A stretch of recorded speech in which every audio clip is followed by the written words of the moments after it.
Good morning and welcome back to our online classes again. Till now we have completed 4 lessons in class 10th, 2 of civics, 1 of history and 1 of economics. Now we are going to proceed with the first lesson of geography, that is resources and development. अभी तक आपको तो 4 lesson कराए, उनमें important questions भी आपको साथ ही साथ बोले गए हैं. उन सब को आप एक नोटबुक के अंदर अलग से लिखें सभी पार्ट्स के, और अभी से अपनी प्रिपरेशन स्टार्ट कर दें ताकि आगे अचानक से आपके ऊपर बर्डन नहीं होगा. अब हम जियोग्राफी का तो फर्स्ट लेसन है रिसोर्सेज एंड डेवलपमेंट, संसाधन और उनका विकास, इसके बारे में पढ़ेंगे. अब सबसे पहले डेफिनेशन, व्हाट आर रिसोर्सेज, संसाधन है क्या. इन 8th standard you have gone through a simple definition. That was everything which is found in the environment and fulfill our need is called resource. 8th class में हमने एक definition पढ़ी थी resource की. वो क्या थी कि इन्वायरमेंट, हमारे वातावरण में कुछ भी वो चीज जो हमारे जरूरतों को पूरी करती है वो संसाधन है. 10th क्लास में उस डेफिनेशन में थोड़ा सा अंतर आया, थोड़ा सा हमने उसको बढ़ा दिया. शुरू का सेम वही है, everything that is found in the environment and which fulfill our needs, but something which is added is first technologically accessible. अब टेक्नोलॉजिकली तकनीकी तौर पर accessible, जहां तक हम पहुंच जाएं. अब उसका मतलब क्या है, कोई भी संसाधन जिसके लिए हमारे पास टेक्नोलॉजी तो हो. अगर हमें मान लो कोल माइनिंग, कोयला निकालना है, मिनरल्स अगर हमें माइन करने हैं, निकालने हैं वहां से, तो हमारे पास if after a certain depth we are not able to continue to take it out, हमारे पास certain depth के बाद या 5, 10, 15, 20, 25, 50 मीटर के बाद हो सकता है पॉसिबल नहीं हो निकालना, उसके लिए टेक्नोलॉजी नहीं हो हमारे पास, तो हमारे रिसोर्स किस काम का है, अवेलेबल, लेकिन टेक्नोलॉजी एक्सेसिबल नहीं है. तकनीक वहां तक नहीं जा पाए, हम तकनीक डेवलप नहीं कर पाए, इसको इस्तेमाल कर लें. दूसरा एग्जाम्पल, हम We are just generating electricity from water. हम पानी से हम इलेक्ट्रिसिटी जनरेट कर रहे हैं. If you don't have the technology, अगर हमारे पास तकनीक होती ही नहीं तो हमारे लिए इलेक्ट्रिसिटी डेवलप करने के लिए पानी कम से कम एक संसाधन नहीं होता. बाकी चीजों के लिए तो होता, क्योंकि हम घर के बेसिक यूज के लिए लेते, रिसोर्स तो था वो, लेकिन इलेक्ट्रिसिटी के तौर पर यूज करने के लिए रिसोर्स नहीं रहता वो हमारे. तो उसके लिए तकनीक होना जरूरी है. First technologically accessible. Second point है इसमें इकोनॉमिकली फिजिबल. फिजिकल मतलब सुगम, आसान, सरल, इजी, फिजिबल. तो इकोनॉमिकली आर्थिक, आर्थिक मतलब जहां पैसा लगता हो. अब इसका मतलब क्या है, इकोनॉमिकली फिजिबल, आर्थिक तौर पर हमें वो सुगम, आसान, सरल हो, यानी लागत ज्यादा नहीं आती हो.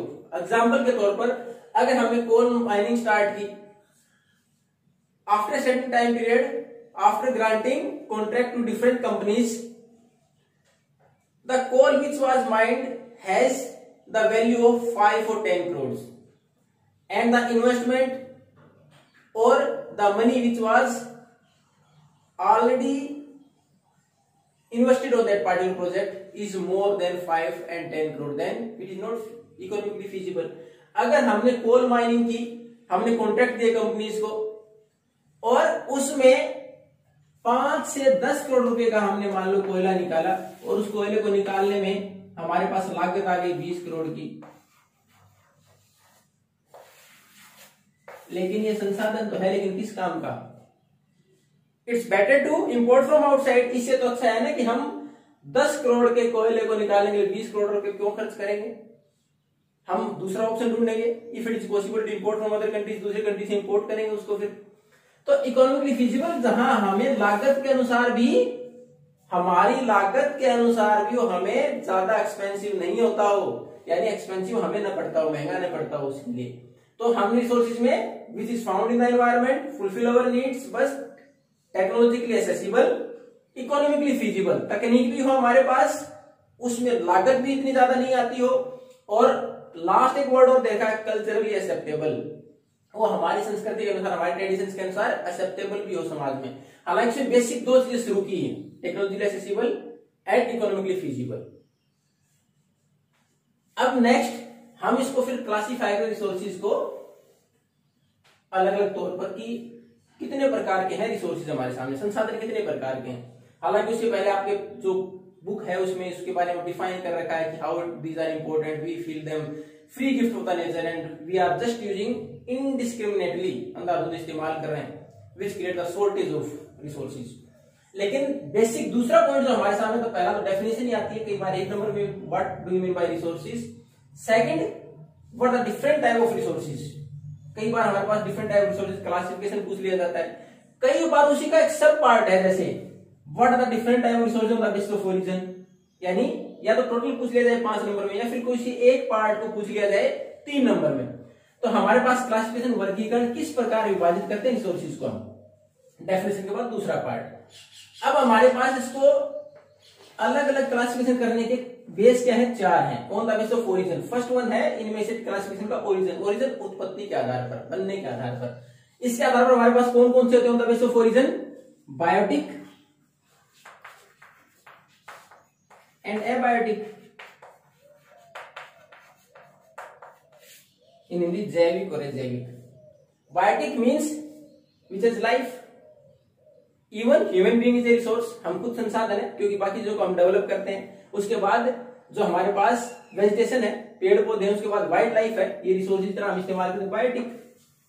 Second abiotic, non living things, जिनमें जान नहीं लेकिन संसाधन तो है। एग्जाम्पल के तौर पर कोल, कोयला, फिर उसके बाद डिफरेंट टाइप ऑफ रॉक्स, उसके बाद मिनरल्स, उनमें जान तो नहीं है लेकिन संसाधन तो है, तो ये है बायोटिक। तो ओरिजिन के आधार पर हमारे पास 2 प्रकार के संसाधन कौन से हैं, biotic and abiotic. Biotic resources are those resources which do not have, biotic resources are those which have life, like even we itself, we ourselves, like human being, plants, animals etcetera. Abiotic which do not have life, जिनमें जीवन नहीं है, like rocks, minerals etcetera. अब second हमारा इसका जो classification होगा किसके आधार पर है, एग्जॉस्टिबिलिटी।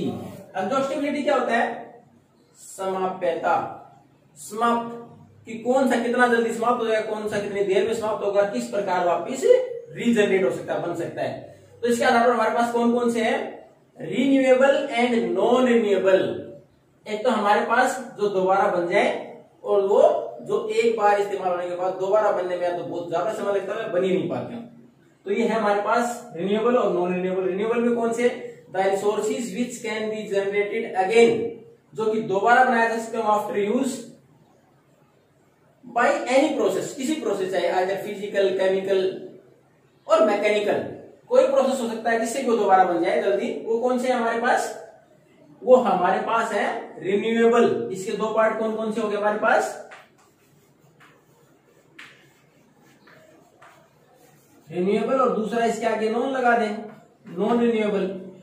तो रिन्यूएबल में which can be generated again by any process, वो फिजिकल, केमिकल और उसमें मैकेनिकल, किसी प्रक्रिया से दोबारा बन जाए जिसमें ज्यादा समय नहीं लगता हो, वो हमारे पास कौन से रिन्यूएबल रिसोर्सेज हैं। एग्जाम्पल के तौर पर सोलर एनर्जी है, विंड एनर्जी है, water is also renewable resource, forest are also renewable resource, ये सारे हमारे पास रिन्यूएबल हैं। दूसरा इसका part non renewable, either they took a long time to generate again or which is not possible to generate, या तो बहुत लंबा समय लगता हो, like coal और fossil fuels। fossil fuels है, एक बार हमने अगर उनको इस्तेमाल कर लिया, it is not possible to generate them again within a very short period of time, थोड़े समय में उनको इस्तेमाल नहीं कर सकते, it takes millions of years to generate, दोबारा समय लगता है, लाखों साल लग जाते हैं इसको बनने में। उसके बाद हमारे पास मिनरल्स, fossil fuels के अलावा मेटल्स। इसमें एक डिफरेंस जरूर है, metals can be recycled, fossil fuels को तो रिसाइकिल भी नहीं कर सकते एक बार बनाए, लेकिन मेटल्स को रिसाइकिल कर सकते हैं। एक टर्म आई थी आपके यहाँ 8th में भी आई थी, स्मेल्टिंग। व्हाट इज स्मेल्टिंग, अब किसी भी चीज को हम मेल्ट करते हैं, पिघलाना, लेकिन अगर हम मेटल्स के ऊपर ये टर्म लागू करते हैं, किसी मेटल को एक एक्सट्रीम टेम्परेचर पर ले जाके उसके बाद मेल्ट करना, दूसरा रूप देने को कहलाता है स्मेल्टिंग। तो अगर हमारे पास मेटल्स हैं तो उसको स्मेल्टिंग के बाद दूसरा रूप दिया जा सकता है। तो ये रिसाइक्लेबल तो है, रिन्यूएबल नहीं है, रिसाइक्लेबल है, दोबारा बनने में समय लगता है लेकिन उसको रिसाइकिल किया जा सकता है। तो basis of origin biotic, abiotic, exhaustibility, renewable and non renewable.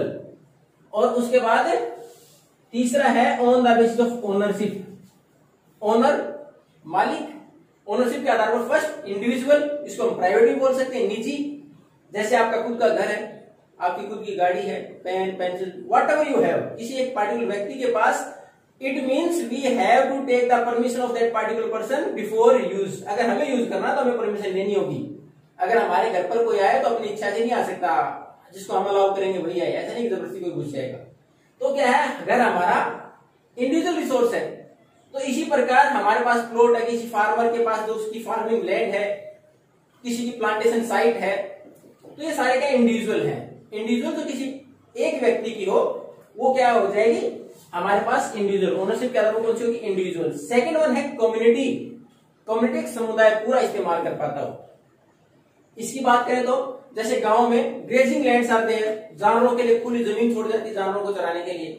उसके बाद अगर शहर की बात करें, हमारे पास पार्क है जिनमें घूमने के लोग जाते हैं, प्ले ग्राउंड है जहां कॉमन प्ले ग्राउंड होते हैं कम्युनिटी के, जो either they are maintain by municipalities, तो उसके द्वारा म्यूनिसिपलिटीज के द्वारा मेंटेन किए जाए, तो हमारे पास ओनर्स का वो है कम्युनिटी, यानी पूरा समुदाय उसको इस्तेमाल कर पाता हो। वो कम्युनिटी इंडिविजुअल में केवल एक व्यक्ति और दूसरे कम्युनिटी के अंदर सारा समुदाय इस्तेमाल कर पाता हो। थर्ड वन है नेशनल रिसोर्सेज, नेशनल राष्ट्रीय देश के। हालांकि अगर टेक्निकली बात करें, all the resources are national resources. अब हम जो पढ़ रहे थे पहले कम्युनिटी और प्राइवेट, वो भी नेशनल रिसोर्स तो हैं। If under your particular site of home, अगर आपके घर के नीचे under your house if any mineral is found, अगर कोई मिनरल पाया जाता है, then the government can undertake that particular site and ask you to move from there after giving a compensation. आपको उस जगह का मुआवजा मिल जाएगा, पैसा मिल जाएगा, you have to move. Minerals है, फॉरेस्ट है, वो क्या है हमारे राष्ट्रीय संसाधन है। अगर उस टाइम पर वो प्राइवेट प्रॉपर्टी, आपकी निजी प्रॉपर्टी भी काम आती है, तो उसको भी गवर्नमेंट कैन अंडरटेक, उसको ले सकती है।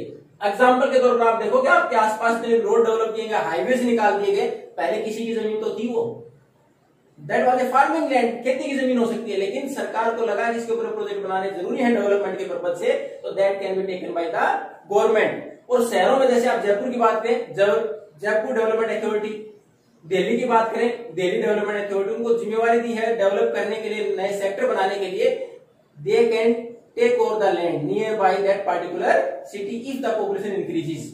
तो उसमें कुछ अधिकार दिए गए हैं। अल्टीमेटली सारी प्रॉपर्टीज नेशन की है, देश की है। उसके साथ साथ उसकी लैंड बाउंड्रीज, कोस्टल जो लगता है, कोस्ट लगता है, जैसे हमारा इंडियन ओशन के साथ लगता है, बे ऑफ बंगाल के साथ लगता है, अरेबियन सी के साथ लगता है, उससे 12 नॉटिकल माइल्स, उस बेस लाइन से जहां कोस्ट लगता है, उससे आगे भी हमारा कहां तक रिसोर्सेज रहेंगे किसी भी देश के, 12 nautical miles, it is nearly about 22-23 kilometre, यानी लैंड बाउंड्री जहां हमारी खत्म होगी, कोस्ट लगता है, उसके 22-23 किलोमीटर तक हमारा दायरा होता है, हमारे संसाधन नेशनल रिसोर्सेज हैं। उसके बाद इसमें अगर ओनरशिप के आधार पर बात करें तो कितने हो गए हमारे, individual, second one community, third one national, and the fourth one international. International that is above the और beyond the exclusive economic zone. जो एक्सक्लूसिव इकोनॉमिक जोन है उससे 200 नॉटिकल माइल्स, उससे अगर हमारे पास 200 नॉटिकल माइल्स आगे तक है। एक्सक्लूसिव इकोनॉमिक जोन कौन सा है, हमारे यहाँ 200 नॉटिकल माइल्स की जगह है, यानी 12 तक तो हमने मान लिया, वो तो है ही हमारा हिस्सा, लेकिन 200 नॉटिकल माइल्स लगभग 370 किलोमीटर का दायरा हमारे देश की सीमा का अगर आगे तक है, किसी भी ओशन के साथ लगता है, जैसे इंडियन ओशन में, अरेबियन सी में है, बे ऑफ बंगाल में है, वहां तक भी हम संसाधनों का एक्सप्लॉयटेशन कर सकते हैं, इस्तेमाल कर सकते हैं, यूटिलाइज कर सकते हैं। लेकिन उसमें एक प्रॉब्लम ये आ सकती है, if another countries area is also overlapping with us, लेकिन दूसरे देश का 200 नॉटिकल माइल्स अगर ओवरलैप करता हो, देन बाय ए कॉमन कंसेंसस, तो आपसी सहमति से हो सकता है वो। और इंटरनेशनल रिसोर्सेज कौन सा, उससे बाहर दो, यानी किसी भी देश की सीमा नहीं लगती, 200 नॉटिकल माइल्स से अबोव का एरिया है, बड़े कॉन्टिनेंट्स हैं, बड़े महाद्वीप हैं, उसमें किसी देश के साथ 200 नॉटिकल माइल्स के बाद भी डिस्टेंस रह जाता है, बीच की जगह रहती है। If minerals are found there, वहां मिनरल्स मिलते हैं, then we have to take the permission of international organisations. अंतरराष्ट्रीय संगठनों की सहमति से हमें करना पड़े, वो क्या है हमारे पास इंटरनेशनल रिसोर्सेज, यानी 200 नॉटिकल माइल्स से बाद के रिसोर्सेज मिलेंगे, for which we have to take the permission of international organisations, then these are international resources. तो हमारे पास 3 हो गए basis of origin, exhaustibility, ownership. और लास्ट वन है हमारा स्टेटस ऑफ डेवलपमेंट, कि कौन से संसाधन को कितना डेवलप कर लिया हमने। तो स्टेटस ऑफ डेवलपमेंट के आधार पर पहला हमारा पोटेंशियल। पोटेंशियल में कौन सा आ जाएगा? पोटेंशियल में we know about the resource, we can use it but not using at full extent, लेकिन पूरी तरह इस्तेमाल नहीं कर पा रहे हैं। हमें संसाधन का पता है लेकिन हम उसका पूरा इस्तेमाल नहीं कर पा रहे हैं। जैसे विंड और सोलर एनर्जी है हमारा वेस्टर्न राजस्थान और गुजरात, ये उसके एग्जाम्पल है पोटेंशियल एनर्जी के। हमें पता है उसका संसाधन का इस्तेमाल भी होती है लेकिन पूरे एक्सटेंट तक इस्तेमाल नहीं हो रही, वो है पोटेंशियल रिसोर्सेज। उसके बाद सेकंड है डेवलप्ड, जो कि ऑलरेडी विकसित होगी। We also know the quantity, quality we have already surveyed. हमने क्वांटिटी का पता है, क्वालिटी की पता है, सर्वे किया हमने। वी कैन यूज इट, पूरी तरह इस्तेमाल भी कर सकते हैं उसको। वी हैव द टेक्नोलॉजी, तकनीक भी है हमारे पास, तो वो हमारे पास कौन से जाएंगे? डेवलप्ड। और थर्ड वन हमारे पास है स्टॉक। स्टॉक में कौन सा होता है? We know that is a particular resource but we don't have the technology to use it. हमें ये तो पता है संसाधन है, इसका इस्तेमाल भी हो सकता है लेकिन तकनीक नहीं उसको इस्तेमाल करने की। इसमें एग्जाम्पल अगर हम देखें तो आप केमिस्ट्री में, साइंस में आपने पढ़ा होगा केमिकल फार्मूला ऑफ वाटर क्या है? H2O। अब H हाइड्रोजन, O ऑक्सीजन। अब इन दोनों को अलग करते हैं।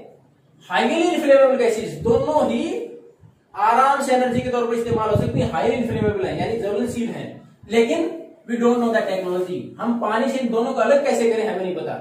इसलिए क्या है? ये रिसोर्स तो है लेकिन स्टॉक है, टेक्नोलॉजी नहीं है हमारे पास डेवलप करने की। ये स्टॉक है, हमें पता उसका इस्तेमाल हो सकता है लेकिन हम इस्तेमाल नहीं कर पा रहे, टेक्नोलॉजी नहीं है। लास्ट वन है रिजर्व, वो सब सेट ऑफ स्टॉक। स्टॉक का वो पार्ट जिसकी टेक्नोलॉजी तो है इस्तेमाल करने की लेकिन हमने किसके लिए रख दिया? For the use of future generation, हमें आगे के लिए बचा के रखा उसको, तो वो हमारा हो गया रिजर्व। तो इसके भी हमारे पास 4 पार्ट हो गए। तो आज हमने पढ़ा definition of resource and as well as classification of resources on different basis. इसमें क्वेश्चंस डेफिनेशन 1 नंबर में पूछी जा सकती है, उसके बाद क्लासिफिकेशन में पूरी क्लासिफिकेशन पूछे 5 नंबर में आ जाएगी। If only one part is asked like what are the classification on the basis of origin, then it might be in 3 marks। तो इसके अनुसार इसकी प्रिपरेशन करें।